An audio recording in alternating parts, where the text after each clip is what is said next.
Innal hamdalillah nahmaduhu wa nasta'inuhu wa nastaghfiruh wa na'udzu billahi min syururi anfusina wa sayyiati a'malina. May yahdihillahu fala mudhillalah wa may yudhlil fala hadiyalah. Asyhadu an la ilaha illallah wa asyhadu anna Muhammadan abduhu wa rasuluh, amma ba'd. Hadirin hadirat ihwatu iman, para jamaah Masjid Al-Mu'min yang sama-sama dimuliakan Allah Subhanahu wa taala. Alhamdulillah, terlebih dahulu kita panjatkan puji dan syukur kehadirat Allah Subhanahu wa taala karena berkat takdir serta curahan rahmatnya pada saat ini di hari Jumat yang terakhir bulan Ramadan kita bisa bertemu kembali untuk melanjutkan ta'lim kita yang insya Allah pada saat ini yang akan kita dalami bukan kitab Riyadhus Shalihin melainkan tentang zakat fitrah. Dan ini Jumat yang kelima, kita kan tidak ada kajian, yang ada hanya Jumat 1 dan 3. Kenapa sekarang diisi? Ya takdir Allah saja gitu kan Pak ya. Kita harus berkumpul di saat ini dan kita isi untuk kajian tentang zakat fitrah. Perlu saya dasari dulu tentang bab fikih ibadah sangat beragam, pemahamannya tidak satu. Walaupun punya rujukan yang sama Quran dan hadis Nabi, namun pada kenyataannya menjadi berkembang. Misalnya yang pertama itu zakat fitrah ada yang membagikan pada H-3. Ada kan gitu. Bahkan untuk daerah tertentu itu panitia zakat fitrah membuat pengumuman. Panitia hanya siap menerima titipan zakat fitrah sampai tanggal 25 Ramadan. Ditutup gitu kan. Jadi ada penutupan zaman sekarang itu. Ya saya penasaran banget itu prek mudik cenah panitiana gitu kan. Jadi ini berani mengubah syariat demi kepentingan mudik Pak ya itu. Kemudian yang kedua ada pula orang membagikan pada hari haknya, pada hari haknya. Ada yang malam lebaran, ada yang hari lebaran. Nah itu kan, itu merupakan beberapa variasi di kita tentang pembagian zakat fitrah. Kemudian yang ketiga, muncul lagi pertanyaan, bolehkah fitrah menggunakan uang? Ada orang yang menyatakan tidak boleh, harus dengan makanan pokok. Ada orang yang mengatakan boleh karena ada rujukannya. Nah, dari keberagaman paham yang tadi, mana yang akan kita ambil gitu Pak ya? Nah, tentu itu semua kita akan mengembalikan kepada dasar hukum kita yaitu Quran dan Sunnah Rasul. Kalau tidak ada, baru kita membutuhkan bagaimana fatwa ulama tentang hal termaksud. Nah, itu yang perlu kita pahami bersama sekaitan dengan bab pemahaman yang tidak seragam tentang zakat fitrah. Kita lihat lembar yang pertama, makna zakat. Ini kata-kata makna, ada orang yang dengan kalimat makna. Ini diganti dengan huruf K kan, makna. Ada makna, ada makna, itu kan ditulisnya bebas, pokoknya itulah terjemahannya Pak ya. Jadi kita itu huruf ain yang disukun menjadi huruf K gitu kan. Seperti yakni menjadi yakni, maklum maklum, dai daki, ya gitu kan Pak ya. Tetap ente, tetapnya dai daerah itu kan daki. Ya Pak, ini definisinya Pak ya. Az-zakatu, zakat ialah ismun li ahdi syai'in mahsusah mimma li mahsusah ala ausopi mahsusah li ta'ifati mahsusah. Sebutan untuk pengambilan sesuatu yang tertentu pengambilan sesuatu yang tertentu dari harta berdasarkan atas sifat-sifat tertentu untuk diberikan kepada golongan yang sudah ditentukan. Golongan yang sudah ditentukan. Ada orang yang bertanya, boleh enggak Pak Ustadz memberikan zakat fitrah kepada Ustadz? Boleh enggak? Ya? Itu Ustadz bukan mustahil. Sok cari ku bapak ada enggak lil ustadi, tidak akan ada. Itu Ustadz bukan mustahil, tapi miskin. Nah, miskinnya bukan ustadznya. Itu Pak ya. Kalau muncul pernyataan yang tadi atau kalimat tanya, bolehkah fitrah diberikan kepada ustadz? Nah, itu kan termasuk tindakan yang kurang santun itu kan. Ustadz merupakan sosok yang wajib kita muliakan, yang wajib kita hormati. Itu kita tahu tanpa agama dari seorang ustadz. Zakat merupakan sebuah kotoran diberikan kepada ustadz gitu kan Pak ya. Di ustadz memakan kotoran para jamaah. Rela enggak kita seperti itu? Itu ke ustadz berikannya apa? THR, tunjangan hari raya, itu yang terhormat, atau hadiah, tong zakat. Dikaresakan Ustadz zakat fitrah disakaresek 2,5 kilo lah mun sakarung gitu kan Pak ya, masih kena mending kalau sakarung gitu kan. Nah, itu yang bertanya bukan orang-orang yang biasa Pak ya, itu orang yang berduit nanya kepada saya. Saya bilang seperti itu ya, muliakanlah Ustadz itu, jangan ada pernyataan ini sana zakat fitrah sana ka Ustadz keun sakumaha 5 kilo beas gitu kan. Nah, itu kurang santun gitu kan Pak ya. Jadi muliakanlah gitu kan. Nah, bukan saya tapi Ustaz yang lainnya kali bisa tafsir. Nah, itu yang dimaksud lito ipati masuso, yang diberikan kepada golongan yang sudah ditentukan. Ini penentunya siapa? Ya Allah penentunya, bukan kita. Kemudian boleh enggak itu zakat berikan kepada anak yatim? Yatim pun bukan mustahik Pak, tapi miskin. Nah, miskinnya gitu kan. Boleh nggak saya memberikan zakat kepada anak yatim? Yatim bukan mustahik, tapi ini senang ibunya masih kena muda. Nah, itu lain lagi permasalahannya. Kuma bapak akan ditambah Pak ya. Itu Pak. Jadi itu yatim, ustadz tidak termasuk mustahik Pak ya. Nanti kita lihat keterangannya. Yang kedua, fungsi zakat fitrah Pak ya. Fungsi zakat bukan fitrah. Ini secara umum dulu, fungsi zakat. Di dalam At-Taubah ayat 103 Allah menjelaskan a'udzubillahi minasyaitonirrajim khudh min amwalihim shadaqah. Ini kan shadaqah artinya apa? Zakat. Khudh, ambillah min amwalihim dari sebagian harta mereka shadaqatan dengan apa? Sebagai sebuah zakat. Atau ambillah zakat di sebagian harta mereka. Diambil berarti ini ada manajerialnya, ada yang mengaturnya gitu. Kemudian diambil Pak. Karena orang kan terkadang kurang proaktif untuk membayar zakat ya, maka diambil. Nah, siapa yang mengambilnya? Bukan seseorang, tapi lembaga yang dilegalkan oleh salah satu ormas atau maksimalnya oleh pemerintahan gitu ya. Nah, di kita kan muncul sekarang apa yang disebut dengan Bajnas, bukan dulu juga ada kan, Badan Amil Zakat Nasional. Pemerintah ikut mengatur tentang pengambilan, pembagian harta zakat. Nah, juga tidak mau kalah itu kan, banyak ormas juga memanfaatkan hayat ini, membikin jongkok-jongkok tertentu kan Pak ya. Misalnya ada ini Badan Amil Zakat, ada gereja zakat, itu banyak semuanya.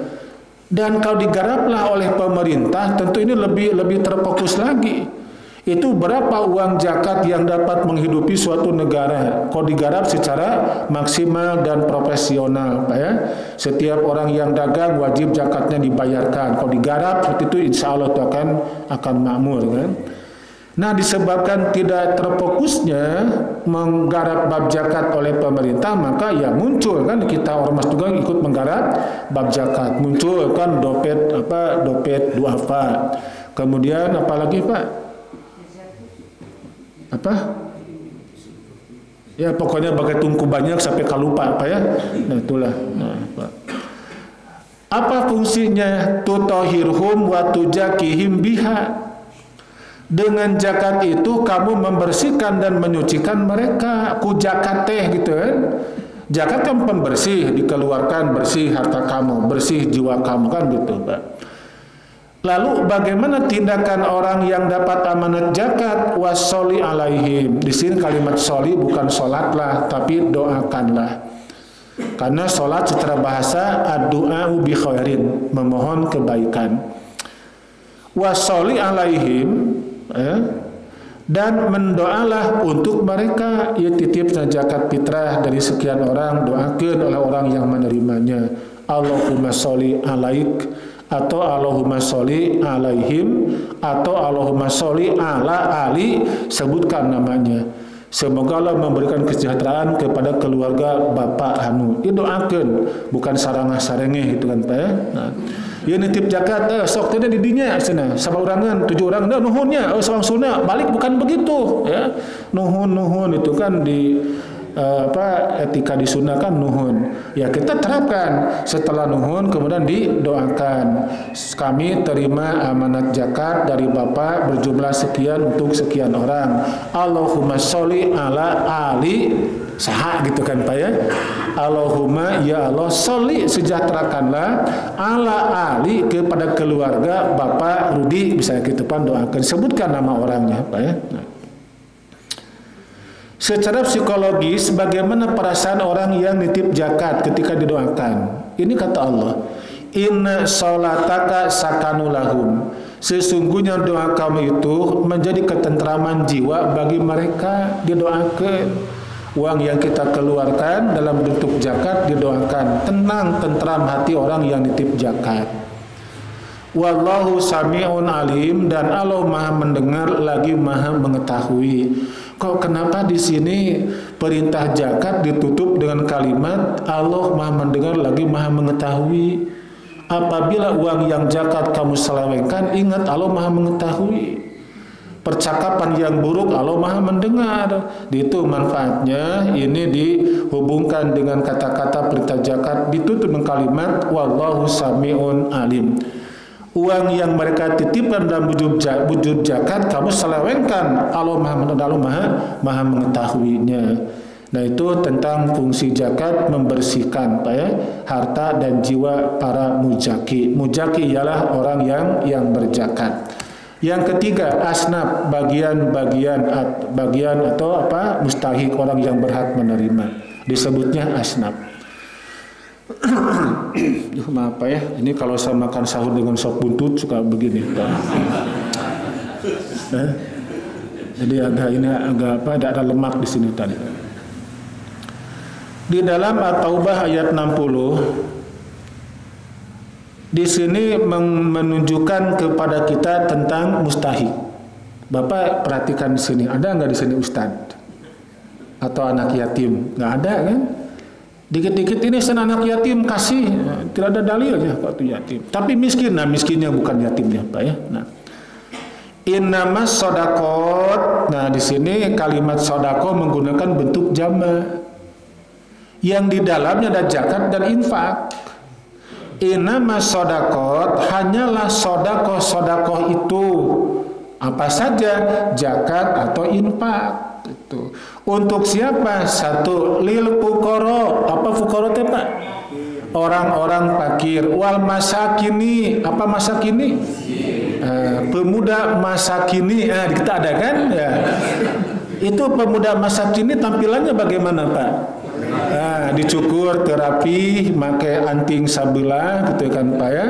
Kemudian juga cara lepisnya soek lebah tuur jeung lebah hanapna. Dicirian pemuda masakini. Ya kita bener gitu kan. Itulah pemuda masakin. Apa masakini? Miskin Pak ya. Dia sudah memberikan cap sendiri masakini. Fakir dan miskin Pak. Di kita disatukan fakir miskin itu berbeda. Ada fakir, ada miskin. Itu berbeda, tapi sama. Apa persamaannya? Sama-sama orang yang banyak kekurangan, tibatan nilai lebihnya. Perbedaannya itu kalau fakir Pak punya kebutuhan serba kekurangan, tapi dia tidak punya penghasilan yang pokok, maka disebut fakir. Orang kalau bekerja dia punya duit, tidak bekerja tidak punya duit, itu namanya fakir. Punten pisan Pak, seperti mang beca kan, dia kalau bekerja punya uang, kalau aya muatan itu kan, kalau tidak bekerja tidak punya uang. Beda dengan ASN, gawe teu gawe anger punya honor dari pemerintah. Itu nya sodak itu banyak. Itu. Mereka kerja dapat pensiun itu kan. Itu bukan fakir. Naon? Mun abdi lepat teu. Lah itu kan itu. Nya ASN apanya mau ngantor boh henteu dibayar teu? Dibayar tukang beca.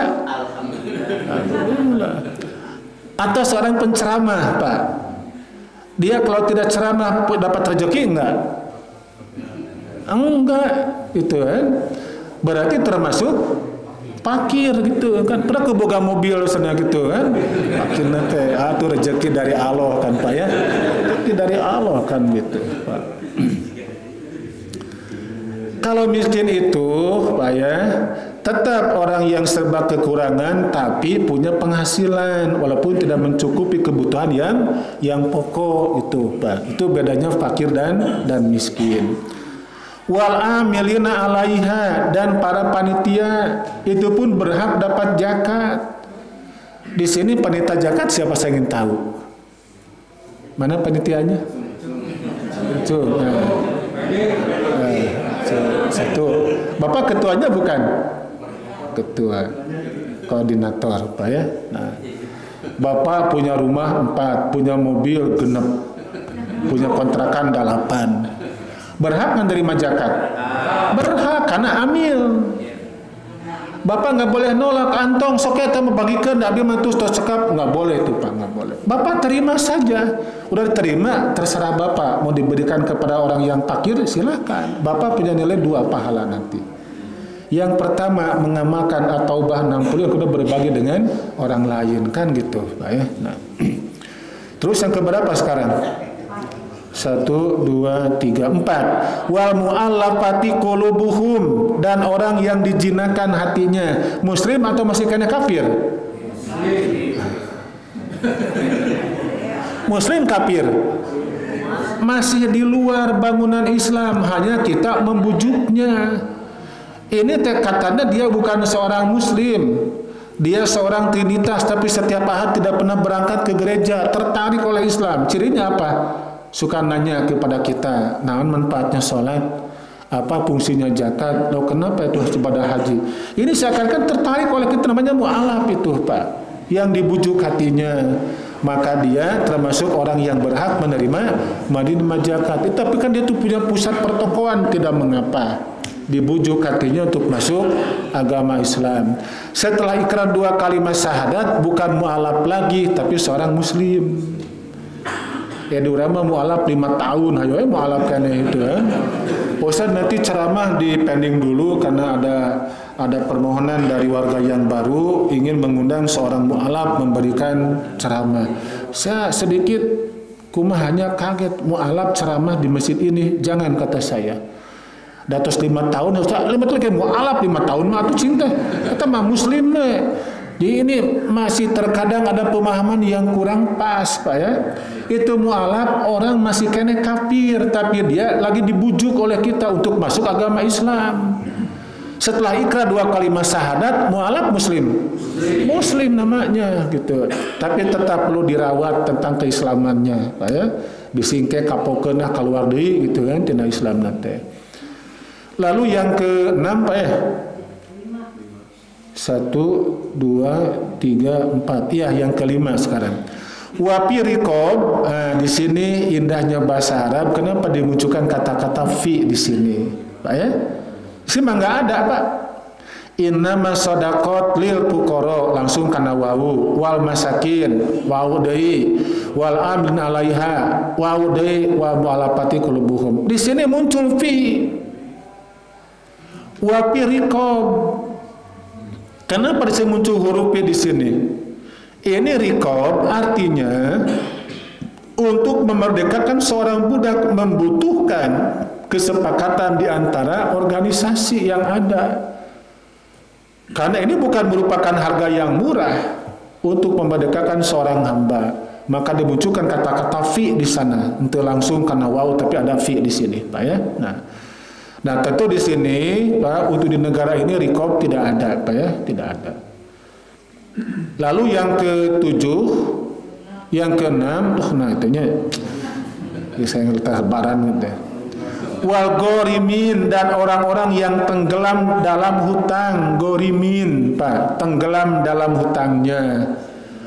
Bapak Ibu termasuk saya punya hutang enggak? Punya. Kalau orang tidak punya hutang berarti dia diragukan kejujurannya. Tidak dipercaya ku pihak bank enggak? Teu jujur tong dibere nganyuk saya tambah sama. Ini hutangnya ke mana-mana, berarti ini orangnya jujur. Tawaran ku bang ieu, wah tawaran, kan orangnya benar gitu kan.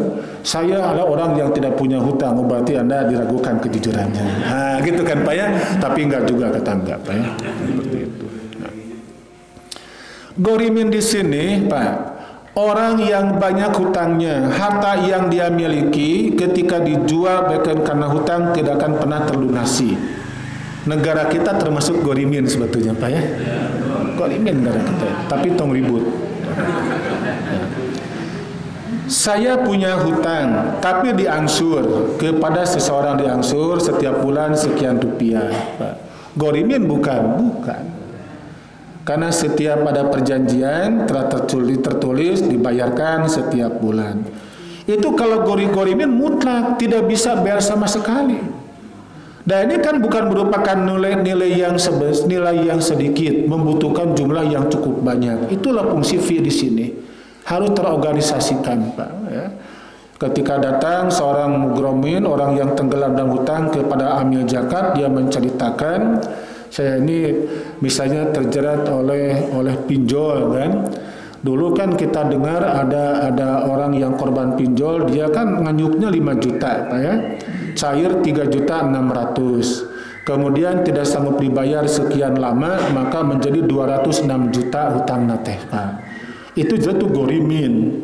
Itu gorimin itu. Sampai dia bunuh diri kan gitu, Pak ya. Nah, kenapa itu sampai berlipat kena 5 juta, kemudian cairnya 3,6, sekian kali tidak bayar sampai melambung itu jadi 200 juta hutang nateh, Pak ya.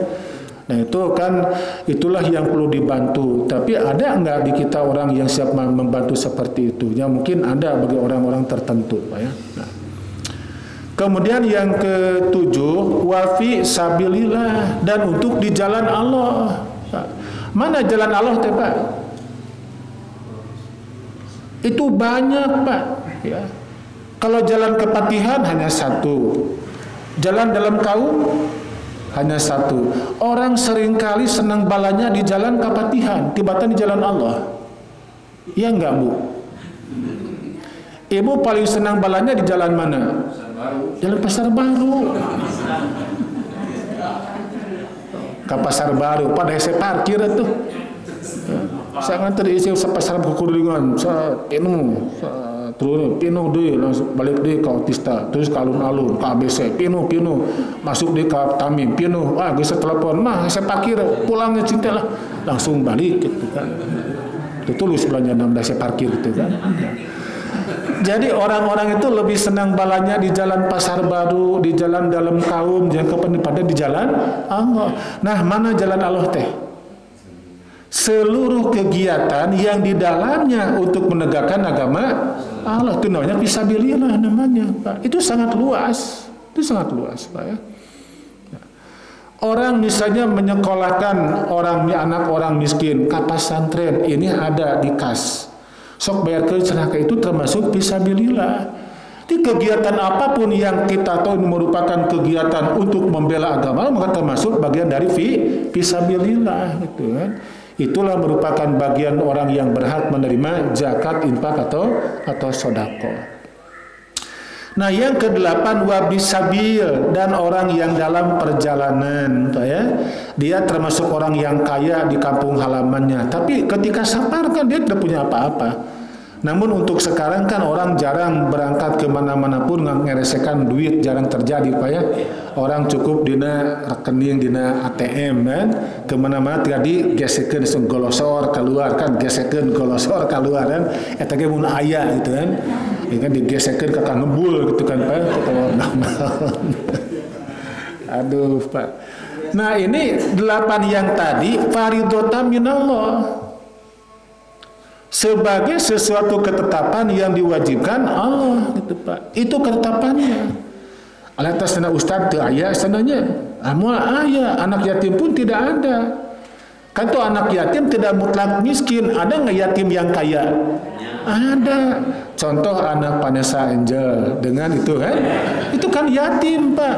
Dia kaya enggak? Ya kaya, dapat santunan dari mana-mana ya nyemeureun gitu ya kan, ya kurang tahu kan, kurang mendalami masalah itu Pak ya. Duka ibu mendalami nggak masalah yang tadi ya. Nah, itu contoh kasus, itu anak yatim belum mutlak miskin Pak ya, dan juga yatim yang kaya gitu kan, maka tidak masuk dalam sebutan mustahik. Nah, ini 8 ini faridatan minallah, ketetapan yang diwajibkan oleh Allah kepada kita semuanya Pak ya. Di sini lagi-lagi muncul kan pernyataan wallahu alimun hakim, dan Allah maha mengetahui lagi maha bijaksana. Allah tahu ketika Anda menyelewengkan uang zakat, Allah maha mengetahuinya ya. Digandingkan kalimat yang tadi kan sama dengan di ayat tersebut yang sudah kita bahas tadi. Nah itu tentang bab zakat secara umum. Sekarang kita terfokus kepada zakat fitrah. Apa arti fitrah? Bersih. Jadi eta-eta kene lapatnya berbeda tapi memiliki makna yang sangat dalam. Zakat fitrah. Di zakat yang dibayarkan oleh orang yang bersih demi menyucikan dirinya kan gitu Pak ya. Maka disebut zakat fitrah ya. Nah, ini kalau dibahas menyeluruhan seluruhnya sampai ke tamat tentang fitrah itu tidak cukup 1 kali pertemuan Pak ya. Tapi ya daripada tidak ya kita ambil saja yang penting-pentingnya untuk kita amalkan selama ini. Oke Pak. An Ibnu Abbas qol, Ibnu Abbas berkata, faradha Rasulullah sallallahu alaihi wasallam zakatul fitri tuhratan lis-shaim. Rasul telah padukan zakat fitrah sebagai pembersih bagi yang saum dari lago. Apa tuh lago? Ucapan yang tidak bermanfaat. Tindakan atau sikap yang layaklah dikerjakan seorang muslim. Itu namanya lago, ya. Bukan lagu tapi lago. Dan ropas ialah ucapan yang jorok, ucapan yang porno. Itu kalau lago, ucapan yang tidak bermanfaat, seperti orang yang tidak beriman mengucapkannya, lah itu lago namanya, sia-sia belaka ya. Kalau ropas, ucapan kotor atau ucapan yang kepada porno gitu Pak ya. Nah, watu matan lil masakin, serta makanan bagi masakin, orang-orang miskin. Ini merupakan fungsi zakat fitrah 2 macam. Yang pertama pembersih bagi orang yang saum, yang kedua sebagai pemberi makanan bagi orang-orang miskin. Sekarang poin B Pak, objek zakat fitrah. Langsung kita lihat terjemahannya.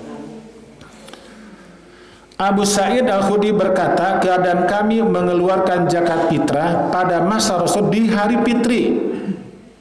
Di hari fitri. 1 sok makanan. 1 sok makanan. Abu Sa'id berkata, makanan kami adalah syair, kismis, keju, dan kurma. Kalau di kita bukan keju tapi keju di kita mah gitu kan. Bahannya sama, apa bahannya? Beras Pak ya. Nah di beras kan diolah, ada jadi sangu, jadi lepet Pak ya. Kemudian jadi apa lagi Bu? Ya kupat lepetnya apa nanti sama ya. Jadi bubur kan, ada bubur ayam, ada bubur apa kan. Nah, dari bahan yang sama, pengolahan yang tidak sama, maka menghasilkan bentuk yang berbeda. Nah kalau di orang Sunda kan selama belum makan nasi macan dahar kene gitu kan, walaupun ngupat tahu geus biak 2 mangkok, aduh cantuang setari mendak kupat tahu gitu kan, bukan makan, tapi tidak mengapa Pak ya. Nah, dengan kalimat seperti ini maka orang menyimpulkan itu zakat fitrah tidak boleh menggunakan kecuali dengan makanan pokok, nggak boleh dengan uang gitu kan. mengacu ke sini, Pak. Nah, sementara di dalam kitab Al-Mughni jilid yang kedua halaman 262 ada penjelasan. Karena Umar bin Abdul Aziz yakhudu ai shadaqatul fitri bil qimah. Keadaan Umar bin Abdul Aziz mengambil zakat fitrah dengan nilai atau dengan harga. Sok uang sana mah teu perlu kurma, enggak perlu dengan gandum atau keju, dengan uang saja. Itu merupakan kebijakan Umar bin Abdul Aziz gitu, Pak. Nah, sehingga dengan adanya kalimat seperti ini, Pak ya, menurut fatwa yang tadi, maka sekelompok muslim di kita punya pemahaman ingin melaksanakan fitrah seperti yang dilaksanakan oleh Khalifah Umar bin Abdul Aziz, maka dengan uang itu. Nah, tapi kita juga tetap menghargai, mengapresiasi kepada fatwa yang mengatakan tetap dengan makanan pokok atau dengan beras, silakan. Ya. Tapi juga tolong hargai orang yang punya paham batu fitrah boleh menggunakan dengan uang atau dengan harga yang senilai dengannya. Udah kita saling tidak perlu kan, itu tidak sah gitu kan. Nah, tentu ini akan tidak menerima kan, dia akan memberikan lagi bantahan gitu. Zaman Nabi itu kan belum ada uang yang resmi dijadikan alat penukaran yang sah, belum ada. Kendati pun sudah muncul kan sebutannya dinar dan dirham. Tapi dinar dan dirham itu bukan merupakan penukaran yang sah, belum. Itu zaman Nabi dengan cara apa? Barter barang dengan barang yang seimbang. Nah, baru pada masa Khalifah Umar bin Khattab muncul kan dengan sebut uang merupakan alat penukaran yang sah. Sampai sekarang kan dengan uang. Bahkan dimunculkan hidup ini adalah kertas, Pak ya. Hidup adalah kertas. Ijazah tina naon? Tina kertas. Tanah sekian ribu hektar tertulis tina apa? Kertas. Kertas hirup. Gak jauh dari kertas. Ya. Ijazah tina kertas, sertifikat kertas, BPKB kertas, STNK kertas, uang juga kertas. Hidup adalah kertas. Asana saya mah pitata dengan beras we, mangga. Saya mah dengan uang berarti ini mengikuti fatwa Umar bin Abdul Aziz. Udah terima saja oleh kita karena masing-masing punya rujukan ya. Nah, di sini tolong diperhatikan ada kalimat Yaumal Fitri ya. Yaumal Fitri. Ini hadis saya jadikan untuk pembahasan objek zakat fitrah. Siapa subjeknya? Sudah tadi, Pak ya. Sekarang poin C, waktu pendistribusian zakat fitrah. Kapan ini waktunya? Apakah H-3 atau H-5? Nah, kita simak yang ini. Abu Sa'id Al-Khudri berkata, keadaan kami mengeluarkan zakat fitrah pada masa Rasulullah di hari fitri. Yaumal fitri, di hari fitri satu sok makanan. Satu sok kurang lebih di kita 2,5 kilo. Kalau di liter, 3 liter sacangkir. Tos sakitu sepakat. Orang tua kita kan dulu mereka mengecek tentang ukuran sok itu bagaimana dengan di kita, berapa kalau di gram, berapa kalau ditakar, maka memunculkan hasil itu satu sok kalau ditimbang 2,5 kilo, kalau di liter 3 liter sacangkir. Tos sakitu Pak ya. Nah, sekarang muncul kan fatwa yang baru, itu soknya sok yang mana? Apakah sok Mesir, sok Madinah, sok Makkah, Iran atau Irak? Nah, itu kan muncul berbagai macam keraguan. Udah kita yakinkan saja itu satu sok 2,5 kilo atau total secangkir titik sakitu Pak ya. Nah, Pak. Nah, kapan dibagikannya? Hari fitri. Mana batasan hari? Nah, itu kan batasan hari teh. Ini kan yaum, siang hari maksudnya. Mana batasan siang? Dari subuh sampai maghrib, itu batasan yaum ya. Setelah maghrib sampai ke subuh lail. Jadi ada yaumun, ada lailatun. Ketika disatukan fi yaumin wa lailatin, sehari semalam. Fitrah dibagikan kapan? Yaumal fitri, pada hari fitri, bukan malam fitri. Itu. Nah, lalu di hadis yang berikutnya, nanti ini kita bahas lagi sekarang ya Pak. Ibnu Abbas berkata, Rasulullah telah padukan zakat fitrah (3). Siapa mengeluarkannya sebelum sholat Idul Fitri, sebelum sholat Id, maka ia adalah zakat yang diterima. Tapi siapa yang mengeluarkan setelah sholat, maka ia ada sedekah biasa saja, nggak berfungsi membersihkan saum yang ada salahnya kalau dibagikan setelah sholat Id. Berarti ini dua hadis memberikan batasan awal dan akhir. Kapan akhirnya? Sebelum sholat Id. Kapan awalnya?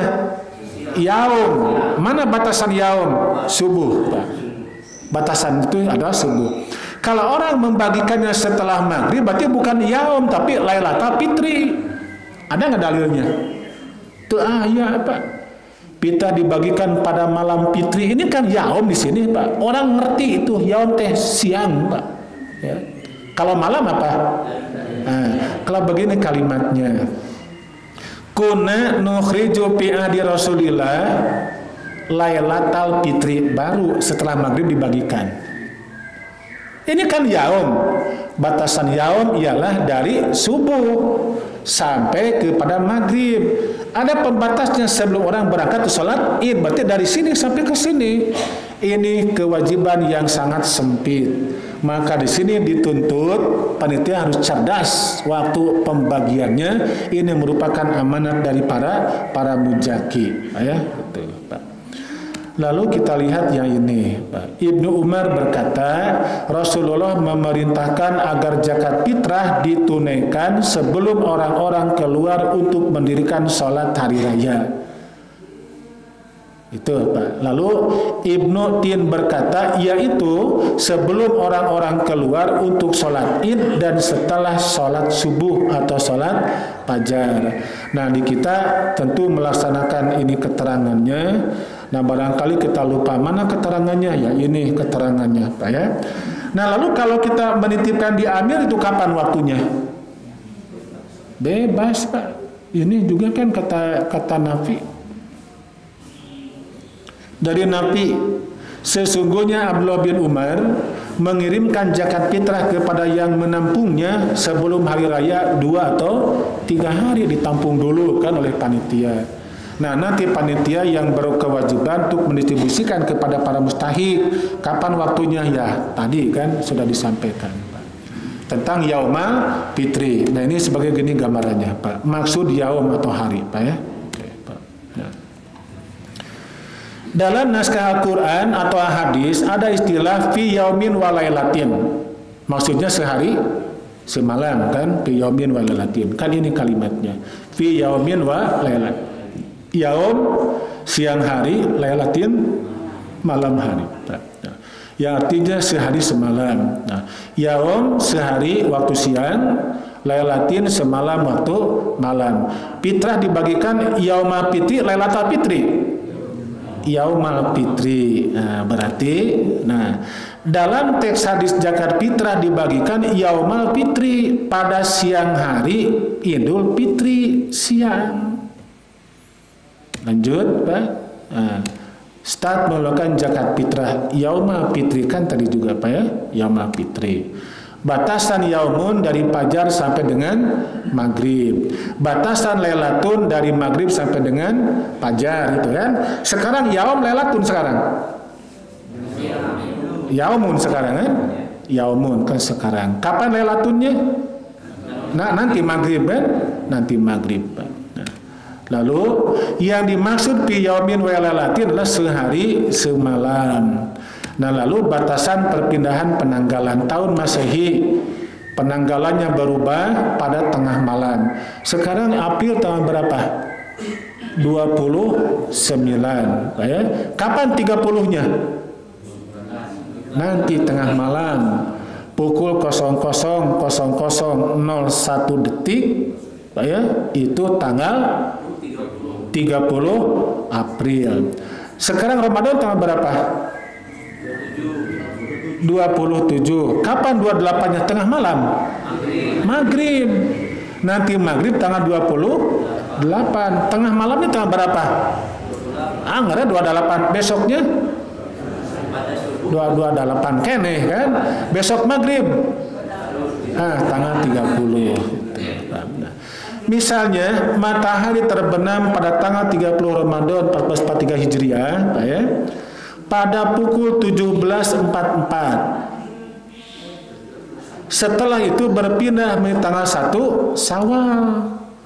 Misalnya ayeuna teh tanggal 30 Ramadan, misalnya. Sekarang 30 Ramadan. Nanti maghrib tanggal berapa? 1 Syawal. Nanti maghrib 1 Syawal teh Lailatul Fitri, Yaumul Fitri.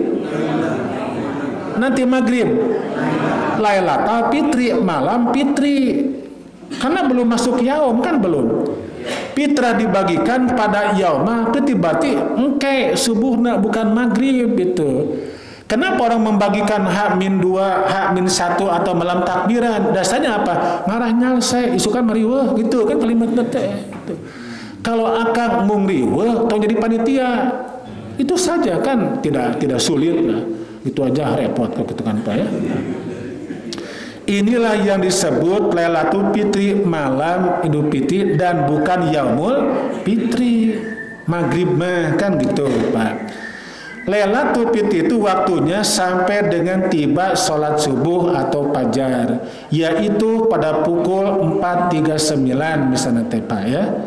Misalnya teh subuh besok 4.39, maka meninggalkan malam fitri masuk yaumul fitri. Nah lalu dari pukul 4.33 lebih sampai dan menjelang maghrib disebut yaumul fitri. Nah di sanalah fitrah kita bagikannya.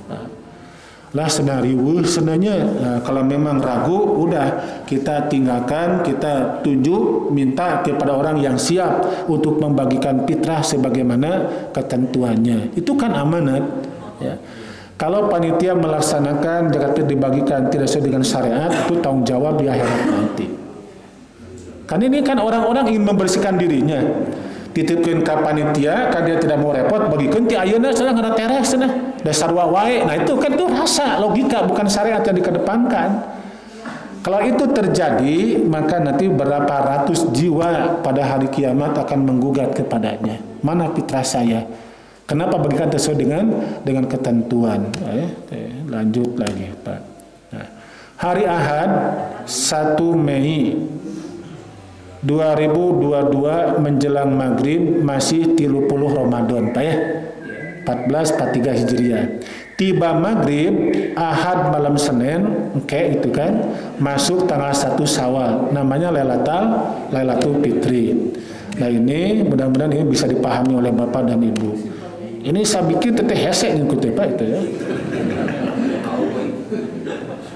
Hubur apa bikin ini tak tuh? Menjelang maghrib masih tanggal sabaraha 30 Ramadan kan Pak ya. Nah disebut yaum kan, yaum kan? Karena belum masuk maghrib, belum masuk. Nah, kemudian maghrib sampai fajar namanya Lailatun. Dari maghrib sampai fajar Lailatun. Dari fajar sampai maghrib namanya yaumun atau siang hari gitu kan. Saya bisa bikin ini di mana ya ngimplang kumaha cenah ya ketik pakai mouse. Saya bikin ini kan mudah-mudahan Al-Qadar turun tahun 27 tadi malam kan sampai. Tidak berjam-jam Pak bikin itu Pak ya. Nah, terus Pak.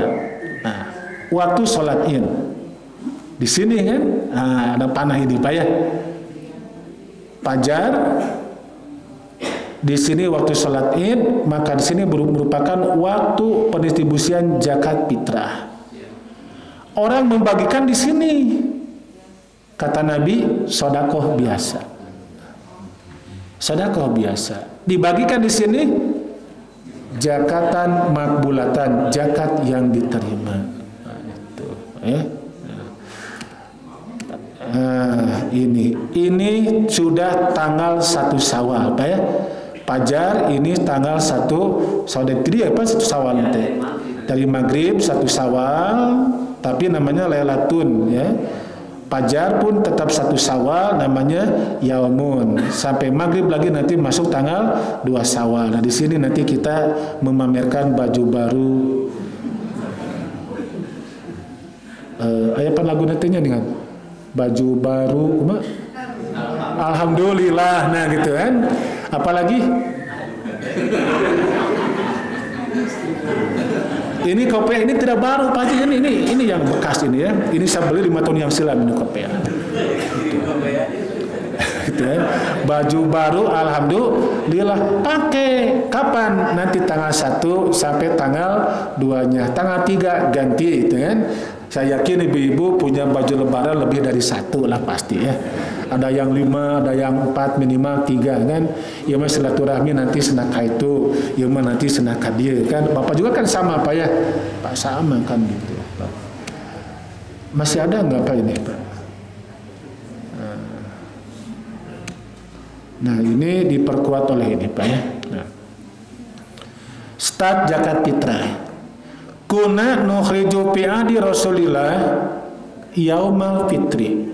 Keadaan kami mengeluarkan zakat fitrah pada masa Rasul di hari fitri, yaum fitri yang tadi kan. Finishnya, siapa mengeluarkannya sebelum sholat Idul Fitri, maka ia adalah zakat yang diterima. Tapi siapa yang mengeluarkan setelah sholat, maka ia adalah sedekah biasa saja. Ini hanya mengeluarkan yang tadi. Masih ada nggak Pak? Kalau ada hordeng terbuka berarti sekian dan terima kasih. Atas nama Saifuddin Abu Mubarak dan keluarga mengucapkan bla bla bla walaupun belum tiba saatnya. Gitu. Ya itu saja yang dapat saya sampaikan pada kesempatan ini. Sebetulnya ingin saya menyampaikan tentang kaifiat sholat Id, tapi bagaimana waktunya sudah habis, Pak ya. Juga kalau Jumat depan juga ya dibahas kaifiat sholat Id dan nangunan gitu kan. Ya Bapak dan Ibu yang saya hormati dan yang Allah muliakan, itu saja yang dapat kita pelajari pada kesempatan ini Pak ya. Mudah-mudahan ibadah kita diterima oleh Allah Subhanahu wa taala. Demikian pula kita tergolong orang-orang yang lebih banyak kesempatan untuk menerima malam Al-Qadar dengan izin Allah Subhanahu wa taala. Juga tidak lupa kita senantiasa memohon kepada Allah Yang Maha Kuasa untuk kesembuhan para jamaah atau sahabat-sahabat kita yang lagi sakit. Mudah-mudahan Allah mengangkat berbagai macam penyakitnya dan diberikan kesabaran kepada anggota keluarganya. Demikian pula kita yang ada di sini, Allah memberikan barokah kapanpun dan dimanapun kita berada. Amin ya Allah ya Rabbal Alamin. Assalamualaikum warahmatullahi wabarakatuh.